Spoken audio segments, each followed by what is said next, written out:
Puede que no sea la mujer que un hombre como usted elegiría, señor Valenti, pero puedo amar a sus hijos.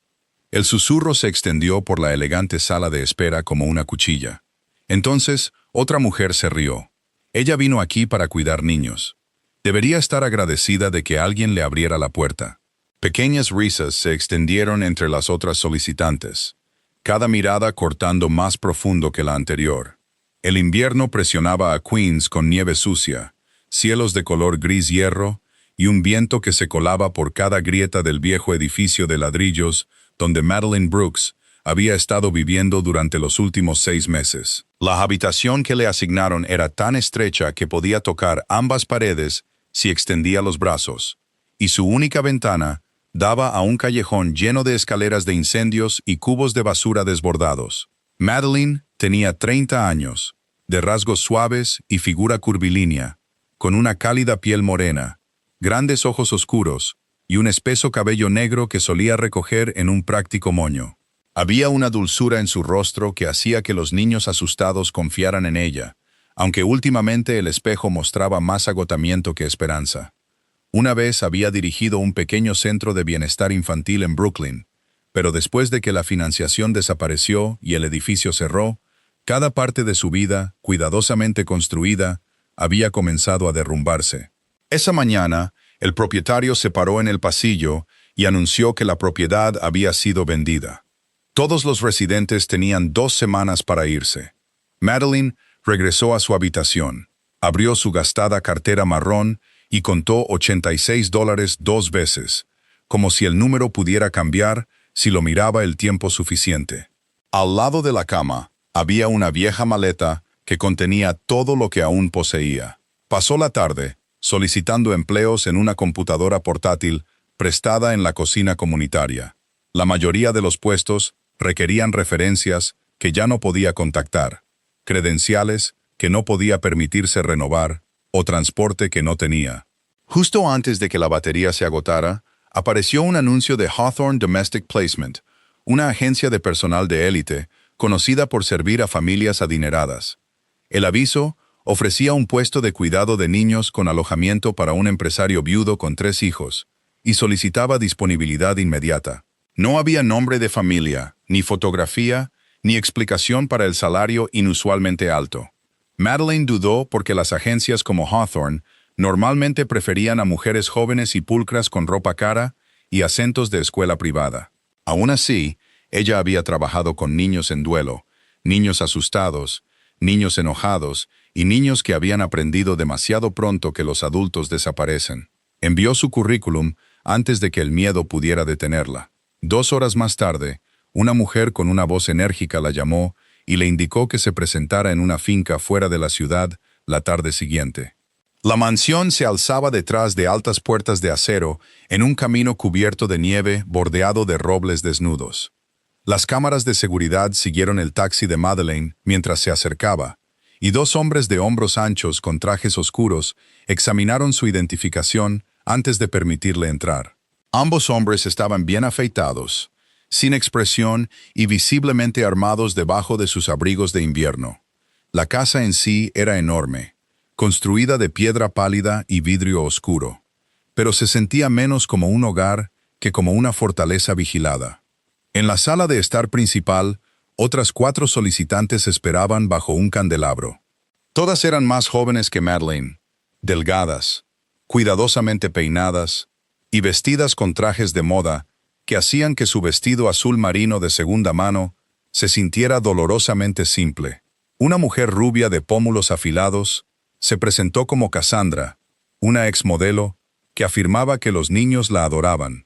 Otra, una pelirroja alta llamada Elise, no dejaba de mirar su reflejo en la pantalla negra de su teléfono.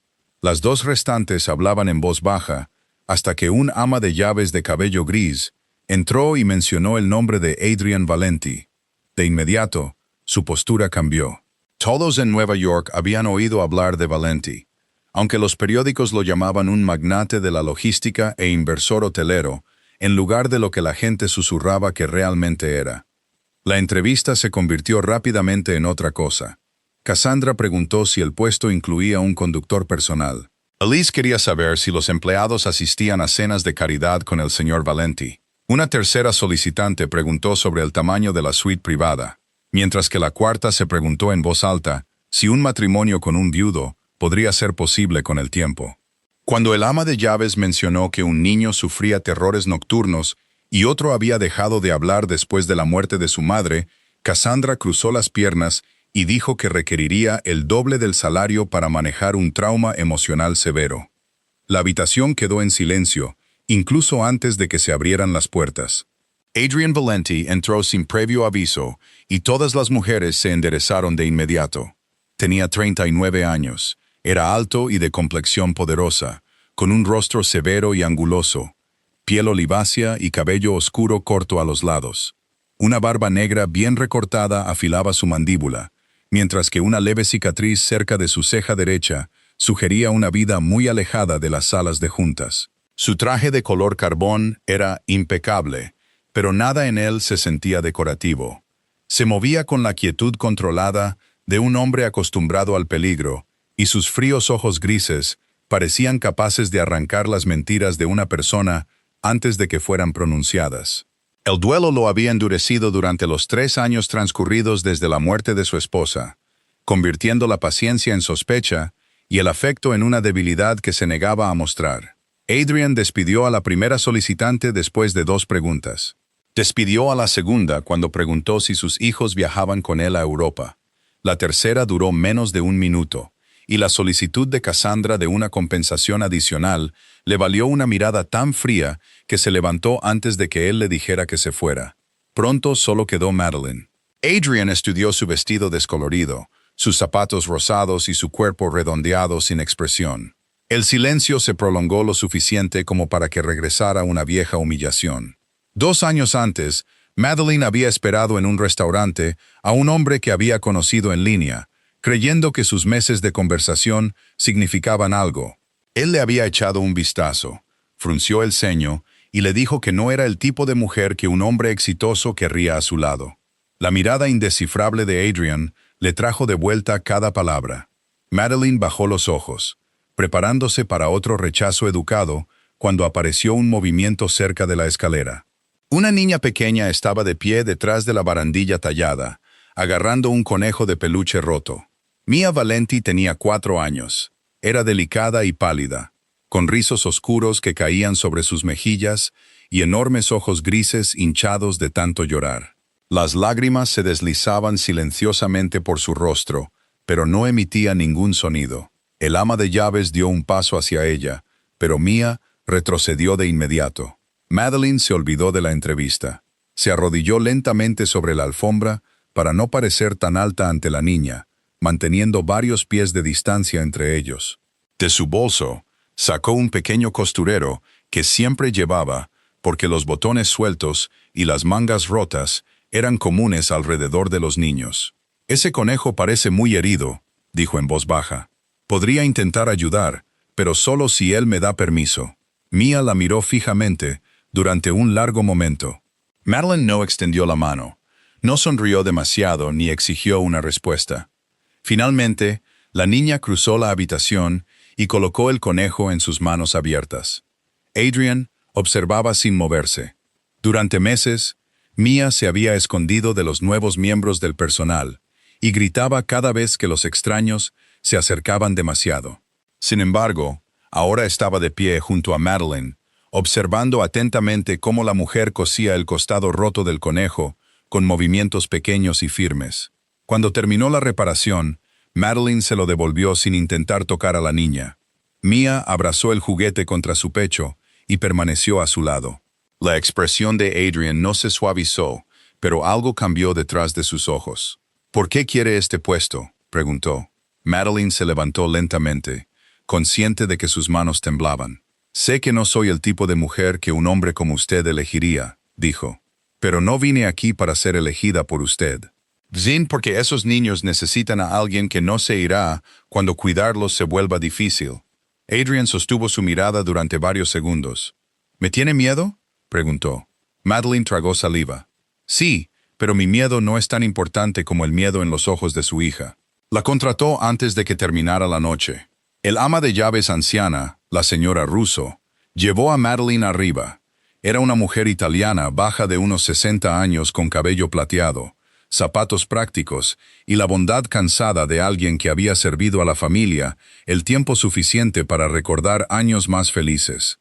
A mitad del pasillo, una niña delgada con cabello negro y liso salió de las sombras. Victoria Valenti tenía 10 años, pero la rigidez de sus hombros la hacía parecer mayor. Su rostro se parecía al de Adrian, especialmente alrededor de los ojos, aunque los de ella contenían sospecha en lugar de poder. «Tú también te irás», dijo fríamente. «Todas se van». Madeline no prometió reemplazar a su madre, ni fingió que la confianza se podía ganar en una conversación. «No tienes que creerme hoy», respondió ella. «Solo tienes que dejarme volver mañana». Victoria desvió la mirada, pero no repitió la advertencia. Esa noche, Madeline se despertó con el sonido de un niño llorando detrás de una puerta de dormitorio cerrada. Mia no permitía que la señora Russo entrara, e incluso Adrian se quedó impotente a varios pasos de distancia. Madeline se sentó en el suelo fuera de la habitación y comenzó a contar una historia tranquila sobre un conejito que creía que la oscuridad podría tragarlo si cerraba los ojos. Habló hasta que su voz se volvió ronca y las ventanas comenzaron a palidecer con el amanecer que se acercaba. Entonces la puerta se abrió menos de una pulgada. Una pequeña mano apareció por el hueco. Madeline se inclinó hacia adelante y la sostuvo suavemente. Al final del pasillo, Adrian permanecía invisible en las sombras, observando a la mujer que había entrado en su casa, con una maleta vieja y sin ambiciones ocultas. Por primera vez en 3 años, alguien había entrado en su mundo sin querer su dinero, su nombre o su atención. Madeline Brooks solo quería asegurarse de que una niña asustada no tuviera que llorar sola. En su primera semana en la mansión Valenti, Madeline comprendió que la casa no sufría de abandono en el sentido ordinario. Cada piso brillaba, cada jarrón tenía flores frescas, y cada comida llegaba bajo cubiertas de plata pulida, preparada por un chef privado llamado Antonio Ricci, un hombre de hombros anchos de unos 50 años, con cabello canoso, manos gruesas, y el orgullo herido de un artista, cuya comida rara vez se tocaba. Sin embargo, la mansión se sentía más fría que el invierno que presionaba contra sus ventanas. El desayuno se servía en un comedor diseñado para 30 invitados, donde Victoria comía rápidamente mientras verificaba si Mia había terminado su leche. Leo ignoraba su plato, y Mia a veces desaparecía debajo de la mesa. Adrian generalmente se iba antes del amanecer y rara vez regresaba antes de la medianoche. Victoria se había convertido silenciosamente en la persona que le recordaba a Leo que se vistiera, revisaba las mantas de Mia y escuchaba las pesadillas desde la habitación de enfrente. Leo pasaba horas detrás de una puerta cerrada, llenando página tras página con dibujos oscuros, mientras Mia todavía se arrastraba debajo de su cama, cada vez que la casa se volvía demasiado silenciosa. Madeline vio de inmediato que cambiar a la familia requeriría paciencia en lugar de autoridad. Comenzó con el desayuno. En lugar de permitir que los niños se sentaran en extremos opuestos de la mesa formal, le preguntó a Antonio si podían usar la cocina más pequeña, donde las sartenes de cobre colgaban sobre una isla de piedra y los hornos desprendían un calor suave. Antonio pareció ofendido cuando ella sugirió que los niños hicieran sus propios panqueques, pero su expresión se suavizó cuando Mia se rió después de dejar caer harina sobre el mostrador.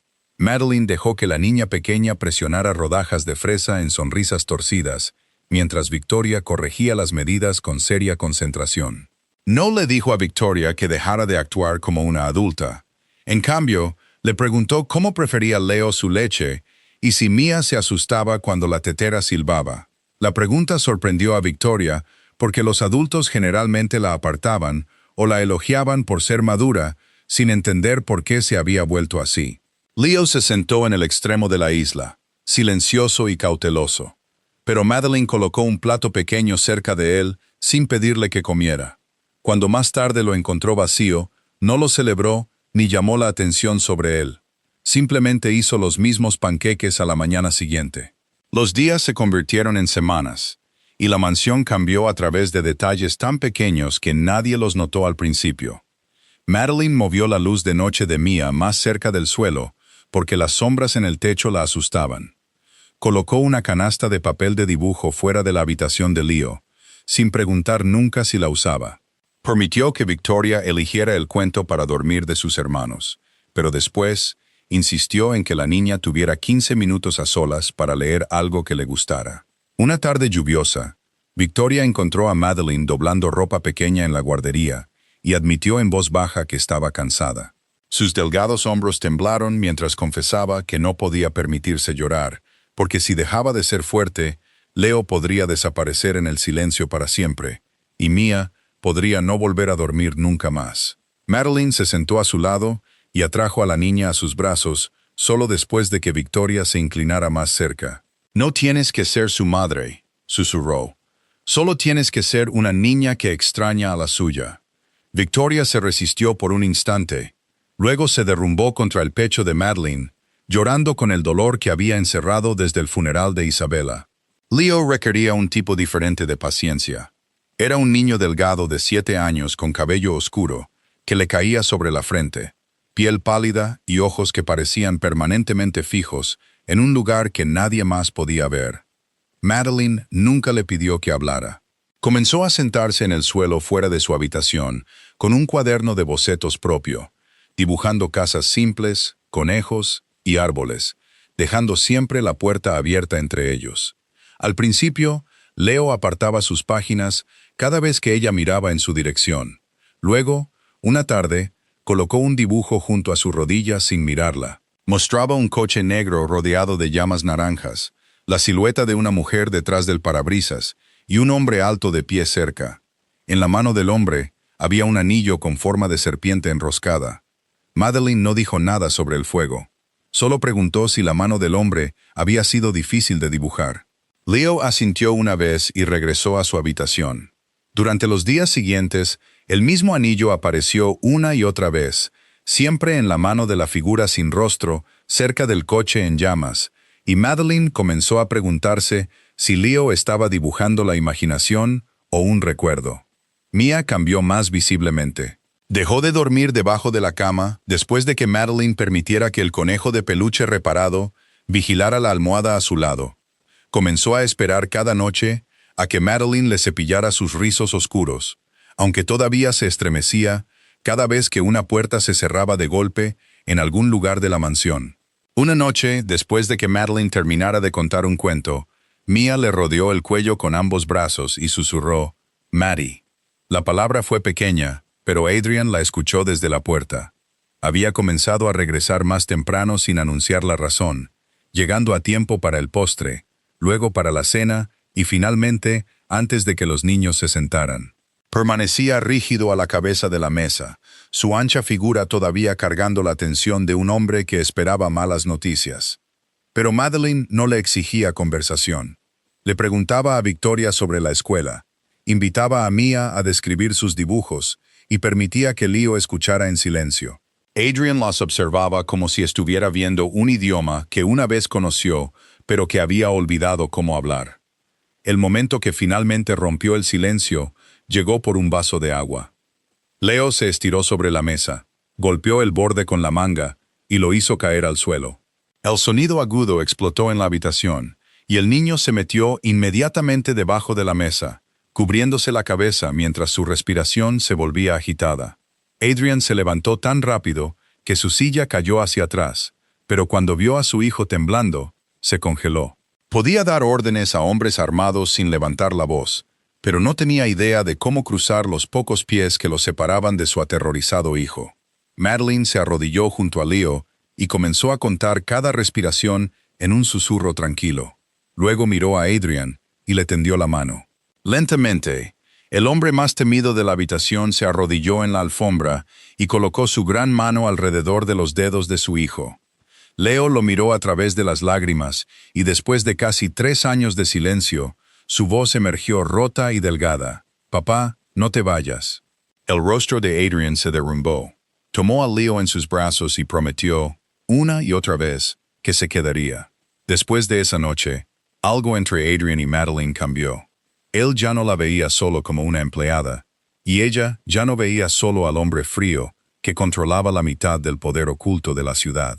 Vio el agotamiento debajo de su disciplina, la culpa que apretaba su mandíbula cada vez que se mencionaba el nombre de Isabela y el miedo a que amara a alguien eventualmente los condenara. Una noche, después de que los niños se hubieran acostado, Adrian encontró a Madeline sola en la cocina y le preguntó por qué nunca se había casado. Ella le contó sobre el hombre que había mirado su cuerpo y decidió que no era digna de estar al lado de alguien exitoso. Adrian escuchó sin interrupción, sus ojos grises fijos en ella con una seriedad que la hizo sentir expuesta. «Ese hombre no te vio», dijo finalmente. «Solo vio lo que él creía que una mujer debería ser». Madeline preguntó en voz baja qué veía Adrian cuando la miraba. Él no respondió directamente. Miró hacia la escalera donde dormían sus hijos y dijo: «Veo a mis hijos volver a la vida». La mansión Valenti había comenzado a sonar como un hogar de nuevo, pero el calor no había borrado las sombras enterradas en su interior. Leo ahora hablaba en frases cortas. Se reía ocasionalmente cuando Mia hacía un desastre en el desayuno y a veces se sentaba junto a Adrian sin encogerse. Sin embargo, sus dibujos seguían siendo más oscuros que la vida que lentamente regresaba a su alrededor. Una tarde fría, Madeline se sentó en la alfombra de la sala familiar, clasificando docenas de páginas en pilas ordenadas, mientras la nieve presionaba contra las altas ventanas. Leo observaba desde el sofá, sus estrechos hombros envueltos en un suéter azul marino, sus ojos oscuros siguiendo cada movimiento de sus manos. Cuando Madeline levantó otra imagen del coche en llamas, el niño de repente se deslizó a su lado y señaló al hombre sin rostro, que llevaba el anillo de serpiente enroscada. Sus labios temblaron antes de que forzara dos palabras. «Tío Marcus». Madeline sintió que la habitación se volvía imposiblemente silenciosa. Marcus Bellini había visitado la mansión con la suficiente frecuencia como para que su presencia pareciera casi ordinaria. Tenía 45 años. Era alto y delgado con canas comenzando en sus sienes, un rostro estrecho y ojos oscuros que parecían cálidos hasta que uno los miraba demasiado tiempo.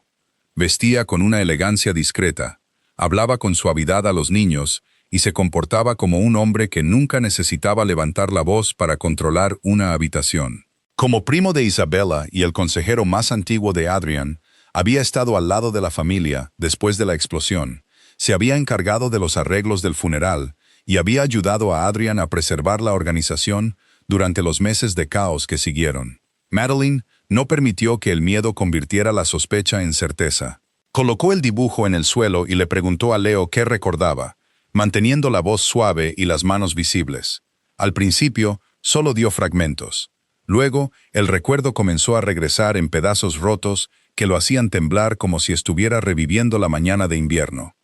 Leo se había escondido en el coche de Isabela porque quería sorprenderla antes de la escuela. Desde debajo de una manta en el asiento trasero, había visto a Marcus entrar en el garaje subterráneo y agacharse junto al vehículo. El anillo en forma de serpiente en la mano de Marcus se había enganchado en un delgado cable debajo del coche, obligándolo a quitárselo mientras trabajaba. Isabella había descubierto a Leo momentos después, lo regañó suavemente y lo llevó de vuelta a la casa. Recordaba su perfume, el calor de su mano y la forma en que le había besado la frente antes de regresar sola al garaje. Minutos después, la explosión hizo añicos las ventanas de la mansión. Leo no había perdido la voz porque había visto morir a su madre desde la distancia. La había perdido porque el hombre que lo consoló después era el mismo hombre que había visto debajo de su coche. Esa noche, después de que los niños durmieran, Madeline entró en la biblioteca privada de la mansión. La habitación pertenecía a otra época, revestida con estantes de nogal oscuro, lámparas de latón y gabinetes cerrados que contenían registros de los negocios Valenti. Encontró los archivos de Isabela escondidos detrás de los libros de contabilidad de propiedades, en un cajón marcado con el nombre de una fundación benéfica. Isabela había estado investigando donaciones desaparecidas, facturas portuarias irregulares y envíos redirigidos a través de empresas fantasma conectadas a Marcus. Madeline fotografió cada página con su teléfono e imprimió copias en la oficina antes del amanecer.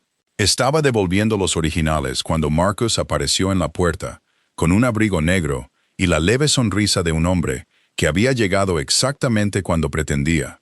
Su mirada se movió de su rostro al cajón abierto, y luego a los papeles bajo su mano. No la acusó directamente. En cambio le dijo que Adrian la valoraba solo porque sus hijos se habían apegado a ella, y que una mujer con su origen y apariencia nunca estaría al lado de un hombre como Adrian en el mundo que importaba. Las palabras golpearon una vieja herida, pero Madeleine vio algo más peligroso detrás de ellas. Marcus no intentaba insultarla. Intentaba asustarla para que se fuera. Cuando Madeleine se negó a desaparecer, el ataque se hizo público. Un sitio web de chismes publicó fotografías de ella entrando en la mansión junto a Adrian y la acusó de seducir a un viudo en duelo para acceder a la fortuna Valenti. El artículo se burlaba de su ropa, su peso y su pasado, mientras fuentes anónimas afirmaban que estaba manipulando a niños traumatizados. Al mediodía, comentarios crueles y fotografías alteradas se habían extendido por las redes sociales. El Consejo Valenti se reunió en una sala de conferencias privada y exigió que Adrian la despidiera antes de que el escándalo debilitara la autoridad de la familia. El consejo estaba formado por hombres mayores que habían sobrevivido a través de la cautela y el miedo, y consideraban la reputación como otra forma de munición. Adrian escuchó en silencio, su expresión más dura con cada palabra. Luego colocó su teléfono sobre la mesa pulida, con el artículo visible en la pantalla. «Esta mujer ha hecho por mis hijos lo que todo su dinero y poder no pudieron», dijo. «Cualquiera que la insulte, insulta a la familia Valenti». Nadie discutió después de eso. Adrian regresó a la mansión con Madeleine, mientras los reporteros se agolpaban detrás de las puertas. Los flashes de las cámaras estallaban a través de la nieve que caía, y las preguntas la golpeaban desde todas las direcciones. Madeleine dudó junto al coche, sintiéndose una vez más como la mujer de pie en un restaurante, mientras un extraño juzgaba si era digna de ser vista. Adrian se quitó su pesado abrigo, lo colocó sobre sus hombros y tomó su mano frente a toda la ciudad. No la escondió detrás de la seguridad ni le pidió que entrara por una puerta lateral. Caminó a su lado lentamente, desafiando a cualquiera a cuestionar su decisión. Por primera vez en la vida de Madeleine, un hombre poderoso la eligió públicamente, no a pesar de quién era, sino porque había visto exactamente quién era. Esa noche, ella le dio a Adrian los documentos copiados y le contó lo que Leo recordaba. La rabia transformó su rostro, pero debajo de ella había un dolor tan profundo que Madeleine temió que pudiera destruirlo. Quería a Marcus muerto antes del amanecer. Ella lo detuvo recordándole que Marcus tenía aliados, cuentas ocultas y acceso a los niños, y que un acto imprudente podría iniciar una guerra dentro de la familia. Adrian finalmente aceptó reunir suficientes pruebas para destruir a Marcus por completo.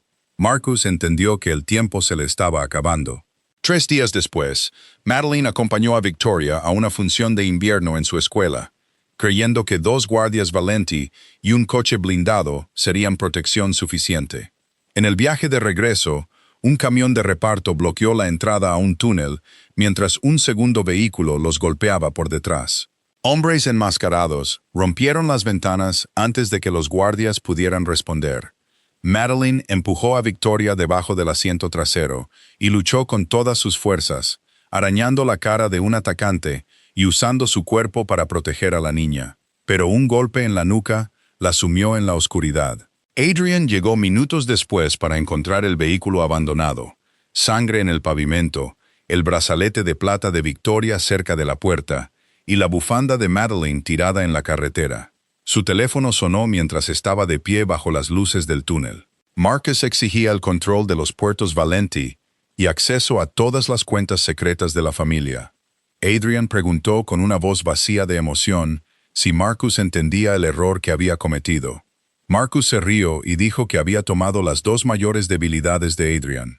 Adrian miró el brazalete en su mano y respondió, «No. Tomaste a mi familia». La tormenta de nieve que barría el puerto de Brooklyn se tragaba el sonido bajo un viento rugiente, convirtiendo filas de contenedores de envío abandonados en sombras imponentes bajo luces parpadeantes. En lo profundo de un viejo almacén que una vez había guardado carga importada, Madeleine recuperó lentamente la conciencia con las muñecas atadas detrás de una columna de acero oxidado. Cada movimiento le provocaba dolor en la nuca donde la habían golpeado, y el frío hormigón debajo de ella le robaba el calor de su cuerpo con una paciencia despiadada. A solo unos metros de distancia, Victoria estaba sentada atada a otra viga de soporte, su rostro pálido surcado por lágrimas que intentaba ocultar desesperadamente. La valiente niña que había pasado años fingiendo ser más fuerte que todos los demás, finalmente había llegado al límite de lo que cualquier niño podía soportar. Pasos pesados resonaron en el almacén mientras guardias armados patrullaban entre cajas de madera, mientras Marcus Bellini observaba con calma desde una oficina con vistas al piso, convencido de que cada movimiento ya había sido calculado. Victoria ya no pudo contener su culpa. Su voz tembló mientras susurraba que nada de esto habría sucedido si no le hubiera rogado a Madeline que se quedara después de la función escolar, y que Adrian nunca se perdonaría si morían por su culpa. Madeline luchó contra las cuerdas hasta que pudo inclinarse lo suficiente como para apoyar su frente contra el hombro de la niña asustada. Habló con la misma calidez tranquila que había sanado lentamente la mansión durante las últimas semanas, recordándole a Victoria que el amor nunca medía el sacrificio como lo hacía el miedo. Una madre no protege a su hijo porque es su deber, susurró. Ella protege a su hijo porque el amor no le deja otra opción. Victoria la miró a los ojos con una incertidumbre desgarradora antes de hacer la pregunta que había estado guardando durante días. ¿Realmente me ves como tu hija? Los propios ojos de Madeline se llenaron de lágrimas. Nunca podré reemplazar a tu madre, respondió suavemente. Nadie podría jamás, pero si me dejas, te amaré por el resto de mi vida. Victoria rompió en sollozos silenciosos antes de inclinarse hacia adelante tanto como las cuerdas se lo permitieron. Por primera vez, susurró las palabras que nunca había imaginado decir de nuevo. Mamá, Mary. Escuchar esas palabras significó más para Madeline que las cuerdas que se clavaban en sus muñecas o el peligro que las rodeaba. Una vez que Victoria se calmó, Madeline se obligó a estudiar su entorno en lugar de rendirse a la desesperación. Años gestionando centros infantiles le habían enseñado que el pánico ciega a las personas ante las oportunidades. A lo largo de una pared, notó un viejo gabinete de control eléctrico que alimentaba el sistema de seguridad del almacén. El óxido cubría las bisagras y cables viejos desaparecían hacia cámaras fijadas en lo alto del techo. Los secuestradores la habían subestimado porque solo veían a una mujer corriente.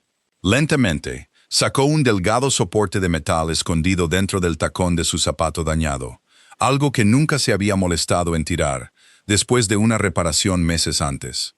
Trabajando con cuidado a sus espaldas, aflojó varios cables expuestos, hasta que las chispas destellaron brevemente a través del gabinete. Los monitores de vigilancia se apagaron al instante.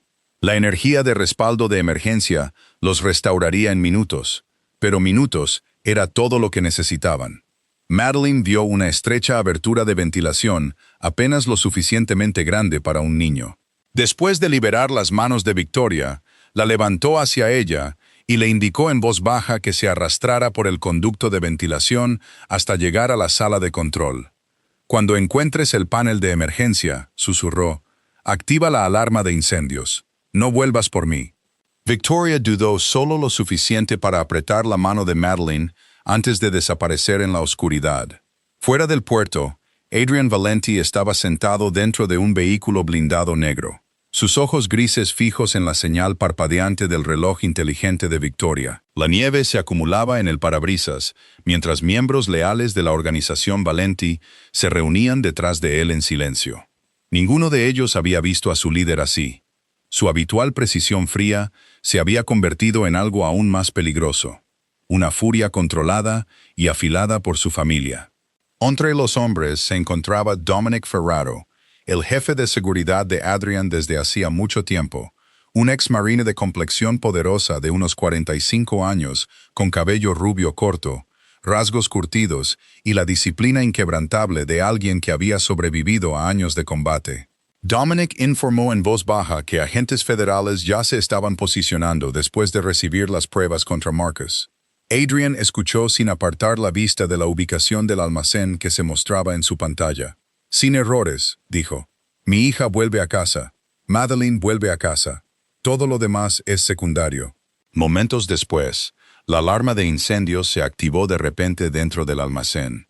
Adrian arrancó el motor antes de que el eco hubiera terminado. El ataque se desarrolló con una velocidad explosiva. Vehículos blindados negros irrumpieron por las puertas del puerto, mientras la nieve azotaba de lado bajo potentes faros. Los disparos estallaron casi de inmediato mientras los hombres de Marcus disparaban desde detrás de contenedores apilados. Las balas chispeaban contra las paredes de acero, mientras Adrian avanzaba por el laberinto con una determinación implacable, cubriendo a sus hombres mientras se adentraban en los muelles. En medio del caos, Victoria emergió de un pasillo de mantenimiento lateral exactamente donde el equipo de rescate de Dominic la alcanzó. Adrian abrazó a su hija por un solo instante, antes de preguntar dónde estaba Madeline. Victoria señaló hacia el almacén central con manos temblorosas. Adrian corrió hacia adelante solo. Dentro, Marcus estaba de pie detrás de Madeline con un brazo alrededor de sus hombros y una pistola firmemente presionada contra su sien. El caballero pulcro que se había escondido detrás de trajes caros había desaparecido, revelando un rostro retorcido por años de envidia y ambición. Adrian se detuvo a varios metros de distancia, mientras Marcus sonreía casi pacíficamente. «Suelta tu arma», ordenó. Adrian obedeció sin dudarlo. Marcus se rió, complacido de que el hombre más temido de Nueva York se hubiera rendido tan completamente. Luego, quizás creyendo que la victoria ya le pertenecía, lo confesó todo. Isabella había descubierto su plan de malversación y se enteró de que había vendido en secreto rutas de envío de Valenti a una familia mafiosa rival. Ella tenía la intención de exponerlo. Así que Marcus plantó la bomba debajo de su coche, manipulando el dolor de Adrian después para tomar lentamente el control del imperio desde dentro. Cada palabra de consuelo, cada gesto leal, cada visita a los niños en duelo había sido otro paso calculado hacia el poder. Adrian escuchó en completo silencio, pero el dolor que ardía en sus ojos era más profundo que la rabia. Marcus, de repente, apretó su agarre sobre Madeline y apretó el gatillo. En el último instante, Madeline golpeó la pistola con ambas manos, forzando el cañón hacia un lado. Las balas le atravesaron el hombro en lugar del corazón. Adrian cruzó la distancia entre ellos antes de que Marcus se recuperara, empujándolo hacia atrás con una fuerza abrumadora. Los dos hombres se estrellaron contra cajas de madera, intercambiando golpes brutales sin armas. Marcus, al darse cuenta de que no podía igualar la fuerza de Adrian, sacó un cuchillo oculto y circuló detrás de él, mientras Adrian luchaba por recuperar el equilibrio. Madeline, debilitada por la pérdida de sangre, notó el movimiento primero. Se tambaleó hacia el panel de control de emergencia junto a las puertas de carga y golpeó la gran palanca de alarma roja con toda la fuerza que le quedaba. Enormes puertas de seguridad de acero cayeron estruendosamente desde el techo. Una se estrelló directamente sobre el brazo de Marcus, haciendo que el cuchillo cayera al hormigón. Adrian lo agarró por el cuello y lo estrelló violentamente contra el suelo. Por un momento terrible, todos los que miraban creyeron que Marcus moriría allí. Adrian. La débil voz de Madeline lo detuvo. Adrian se giró, respirando con dificultad, sus puños todavía levantados sobre el hombre que había destruido a su familia. «Tus hijos no necesitan un padre que elija la venganza», susurró ella a través del dolor. «Necesitan un padre que vuelva a casa». Esas palabras llegaron más profundo que cualquier arma. Lentamente, Adrian bajó la mano. Minutos después, agentes tácticos federales fuertemente armados irrumpieron en el almacén.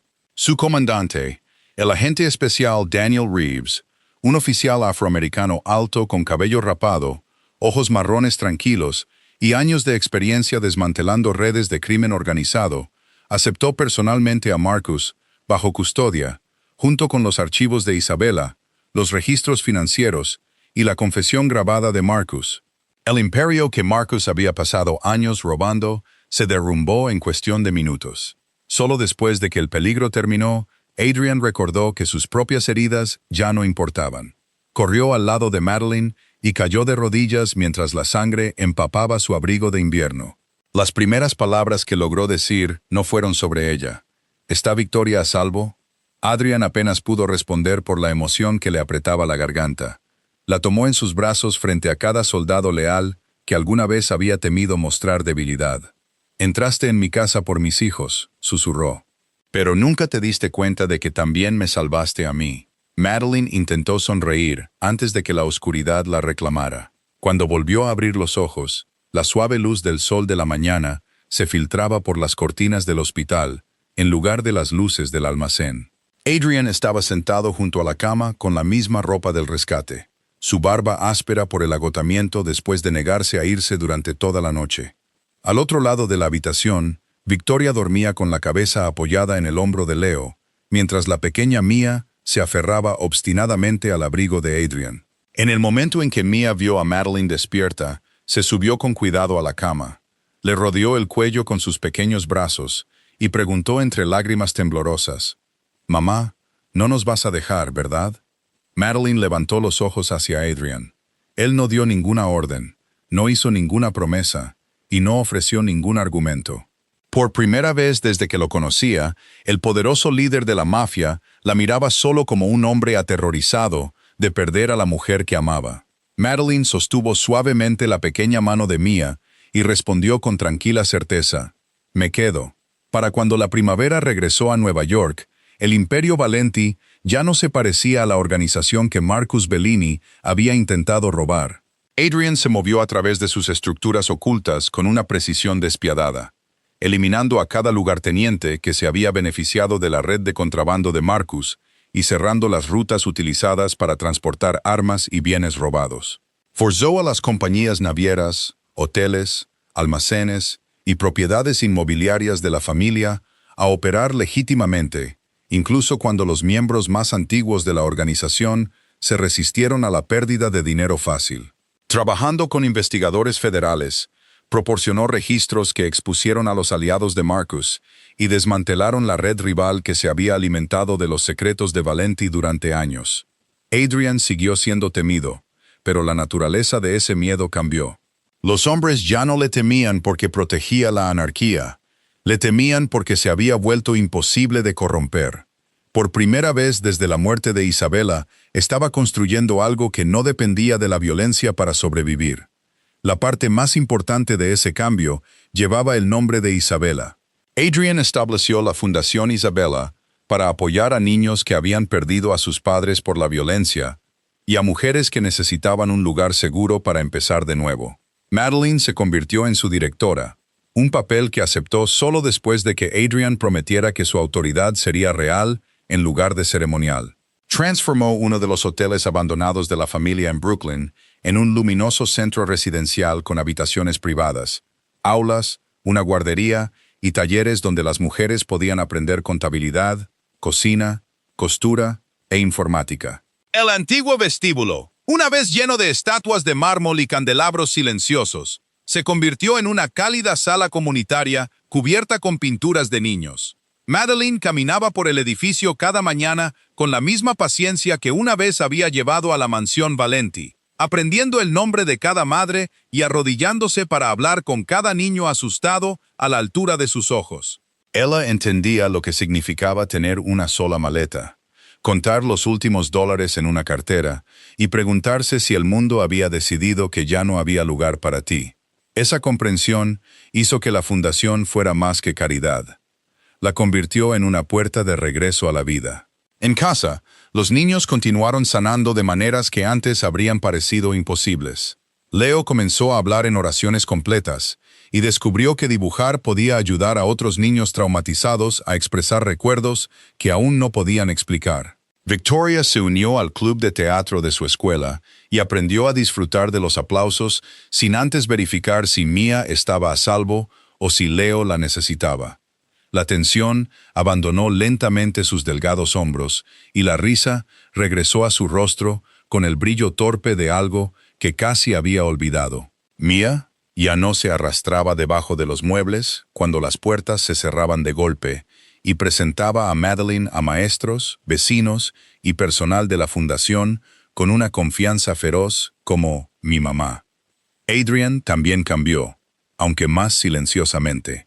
Todavía vestía un traje oscuro y hablaba con fría autoridad en las reuniones de negocios, pero regresaba a casa antes de la cena y se sentaba con sus hijos, incluso cuando no sabía qué decir. Comenzó a contarles historias sobre Isabela, no solo sobre la explosión o el dolor que siguió, sino sobre su humor, su terquedad y la forma en que solía cantar mal mientras cocinaba. Una noche, cuando Victoria preguntó si amar a Madeline significaba que estaban traicionando a su madre, Adrian respondió que el corazón humano no era una habitación con espacio para una sola persona. El amor podía permanecer sin impedir que un nuevo amor entrara. En una cálida tarde de finales de primavera, Adrian le pidió a Madeline que caminara con él por el jardín detrás de la mansión.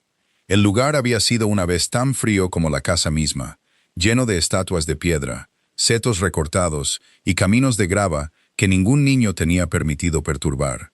Ahora, tulipanes, rosas e hidrangeas azules llenaban los parterres, cada sección elegida por Victoria, Leo o Mia. Pequeñas luces colgaban bajo un cenador de madera y se había puesto una mesa debajo de ellas como para una cena familiar privada. Madeline vio a los 3 niños esperando y asumió que habían planeado otra comida sorpresa. Entonces Leo dio un paso adelante con una expresión seria y le entregó a Adrian una pequeña caja de terciopelo. Adrian, que había comandado a hombres armados y controlado salas enteras sin levantar la voz, de repente parecía menos seguro de lo que Madeline lo había visto jamás. Tomó sus manos, se arrodilló y la miró sin la armadura del poder. Le dijo que toda su vida la gente le había obedecido porque le temían, necesitaban su influencia o querían acceso a algo que él controlaba. Nunca había aprendido a pedir nada, porque pedir significaba admitir que la respuesta podría ser no. Madeline había entrado en su mundo cuando no tenía nada, y aún así no le exigió nada. Le había dado paciencia a Mia, seguridad a Leo, la infancia de vuelta a Victoria, y coraje a un hombre que había confundido la distancia emocional con protección. Adrian le recordó las palabras que había dicho durante su entrevista, cuando dijo que no era el tipo de mujer que un hombre como él elegiría. Su voz se suavizó mientras sostenía el anillo ante ella. «Te equivocaste», dijo. «Eres la única mujer que podría elegir. No porque mis hijos te necesiten, no porque salvaste a esta familia. Te elijo porque te amo, Madeline Brooks. Amo tu bondad, tu coraje y la forma en que viste al hombre dentro de mí cuando todos los demás solo veían poder». Le pidió que se convirtiera en su esposa y en la madre de sus hijos. Madeline se cubrió la boca mientras las lágrimas llenaban sus ojos. Pero antes de que pudiera responder, Mia gritó que los 3 niños la habían elegido a ella hacía mucho tiempo. Madeline se rió entre lágrimas y dijo que sí. La boda tuvo lugar en el jardín bajo las mismas luces, con la asistencia únicamente de la familia, amigos de confianza y aquellos que habían permanecido leales cuando la lealtad aún conllevaba peligro. Victoria arregló un ramo junto a una fotografía enmarcada de Isabela en una silla vacía en la primera fila. Leo dibujó el programa de la boda y Mia esparció demasiados pétalos de flores antes de correr directamente a los brazos de Madeline. Madeline nunca intentó reemplazar a la mujer que había muerto. Entendió que el amor de Isabela todavía vivía en los niños, en Adrian y en la familia que estaban formando. Su lugar no se construyó borrando el pasado, se construyó continuando el amor que Isabela se vio obligada a dejar atrás. Un año después, la mansión Valenti ya no era una fortaleza. Los disfraces de Victoria colgaban de las sillas. Los dibujos de Leo cubrían las paredes, y los juguetes de Mia aparecían en habitaciones donde antes no se permitían juguetes. Una noche de invierno, la familia se reunió junto a la chimenea mientras la nieve caía suavemente más allá de las ventanas. Mia le pidió a Madeline que contara la historia del día en que llegó por primera vez. Madeline sonrió y dijo que había venido porque no tenía a dónde más ir. Victoria la corrigió de inmediato. «Viniste porque te necesitábamos». Adrian extendió la mano por el sofá y tomó la de Madeline. «No», dijo en voz baja.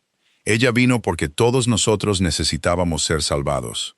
Madeline miró al hombre que una vez había aterrorizado al submundo de Nueva York, a los 3 niños que le habían enseñado que era digna de amor, y a la casa que finalmente se había convertido en su hogar. Una vez había creído que no era el tipo de mujer que un hombre exitoso elegiría. Al final, entendió que el amor verdadero no elige belleza, estatus o perfección. Elige a la persona que se queda, sana heridas que nadie más puede ver y ama a los niños como si hubieran nacido de su propio corazón. Madeline Brooks nunca fue para cualquier hombre. Estaba destinada a Adrian Valenti, a Victoria, Leo y Mia, y a la familia que la eligió antes de que ella aprendiera a elegirse a sí misma. A veces, los milagros de Dios no llegan con truenos, ángeles o señales del cielo. A veces, llegan en silencio, disfrazados de una persona que elige quedarse cuando todos los demás se han ido.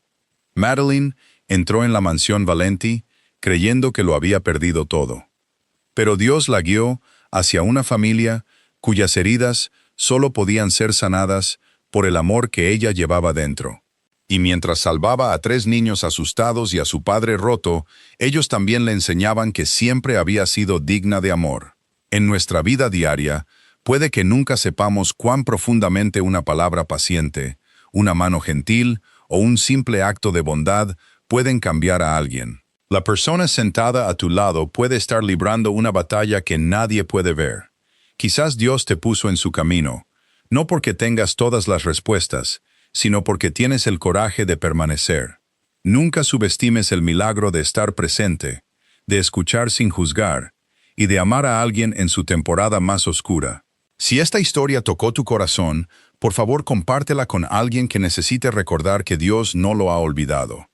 Dinos en los comentarios desde dónde nos estás viendo y si crees que Dios a veces envía a la persona correcta en el momento en que más la necesitamos. Por favor, dale me gusta a este video y suscríbete al canal para más historias emotivas sobre amor, fe, sanación y segundas oportunidades. Que Dios te bendiga, proteja a tu familia, sane cada herida oculta en tu corazón y te guíe hacia las personas que elegirán quedarse.